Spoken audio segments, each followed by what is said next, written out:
Hi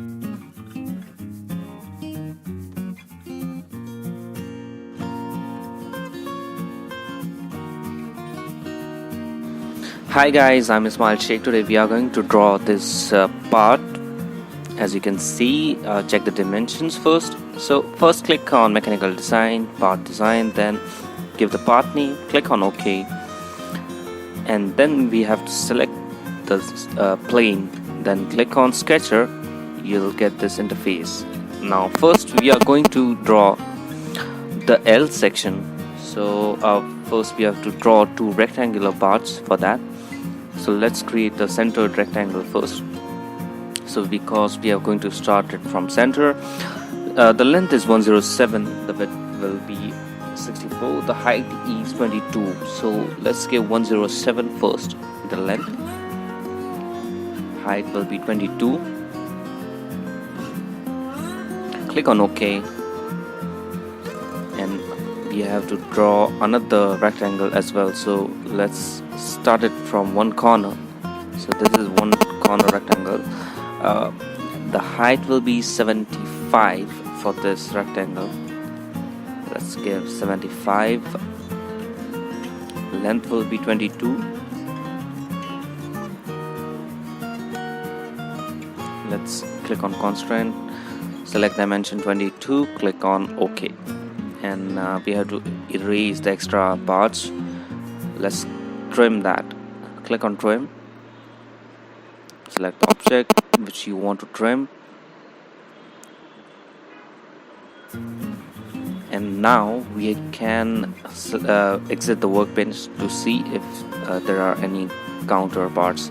So there is one point which is creating issues, so let's remove that part. So we have to find that point and delete it. Now we can exit the workbench and we can pad it to 64. You can pad it on either direction you want. It will be 64, and then we have to click on OK. Length will be 64, click on OK. So you can see the part is created. Now we have to create a circle.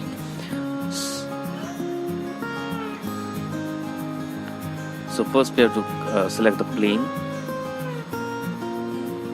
and then we have to click on sketcher, click on OK. So we have to draw a circle. We have to check if the dimension from center, so the dimension from center is 64.5. so let's change it. That's 64.5 from one end.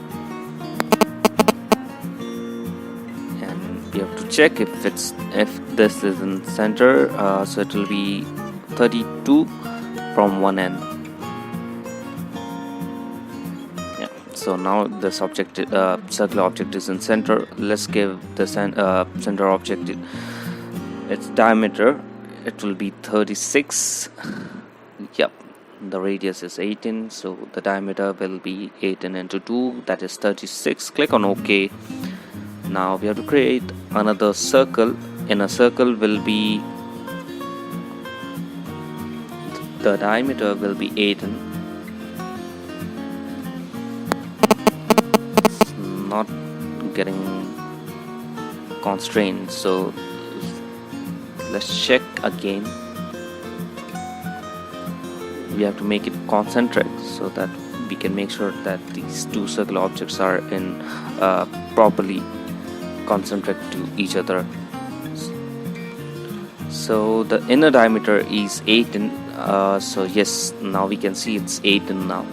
Now we have to exit the workbench and pad this to the height of height is 20, so we have to pad it up to 20 mm.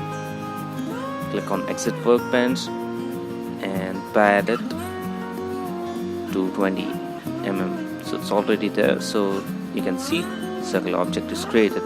Now we have to select the central plane. I've already created that plane. I've skipped that part. You can create it offset from plane by offset from plane option. Now I'm creating a rib. So first I'm projecting all the lines. of existing part. So let's see how we can do it.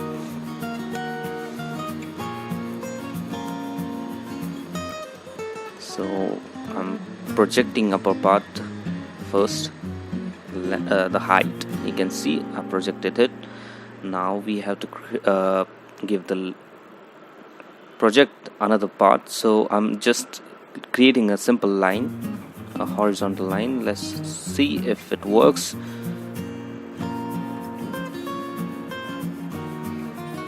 Also we have to create the angular part, so you have to connect both the lines here.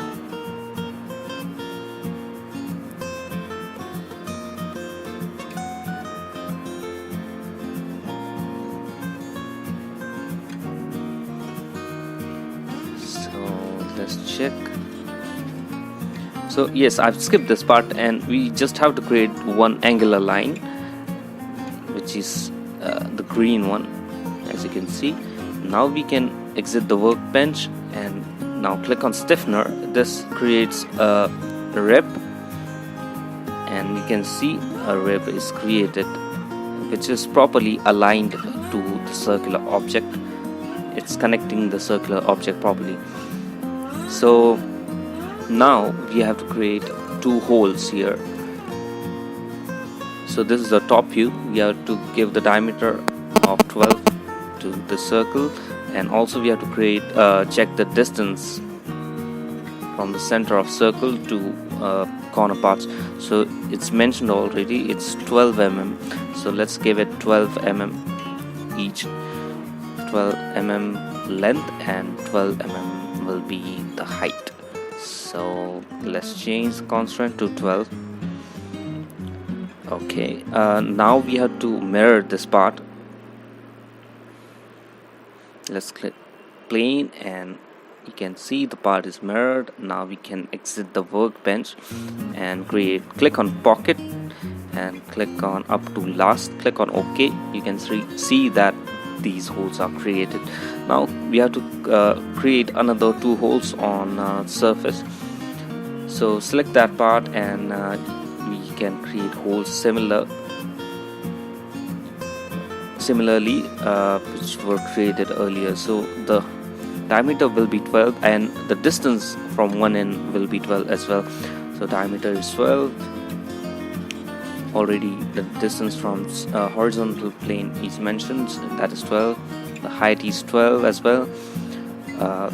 So we have to mirror this object as well, and then click on exit workbench, and then you can click on pocket option and select up to last. You can see the pockets are created.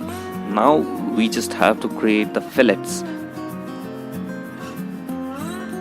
So first we have to create a pocket at the bottom of this object. So the dimension for a pocket, first let's check. First create this rectangle first. So let's check the dimensions here. So it's 20, which is the length, and the 12 will be the height. So let's give the length as 20, and the depth is 12, so the depth will be 12 mm. So let's click two objects, check the constraint, it will be 12. I've just extended this so that we can make sure any part is not missing. We have to remove all the parts completely. Let's check the center distance. So it will be 32, as the total length is 64. Click on exit workbench. Now you can pocket this object completely. Click on OK so that you can see the pocket is created completely. Now we have to give the fillets. There are two fillets. This the inner fillet point, which I have selected, which is in red. We have to click on fillet first. Its radius is 4 mm. So select 4 and just click on OK. You can see that the fillet part is created now. The outer fillet will be 6 mm. So we have to select those objects which are in red, select 6 mm and click on OK. You can see the part is created now completely. You can check the dimensions, you can cross check, and you can further draft this part. So that's it from our side. If you like this video, please hit the like button and share this video with your friends. Please subscribe to my channel. Let's learn, and press the bell icon for further notifications.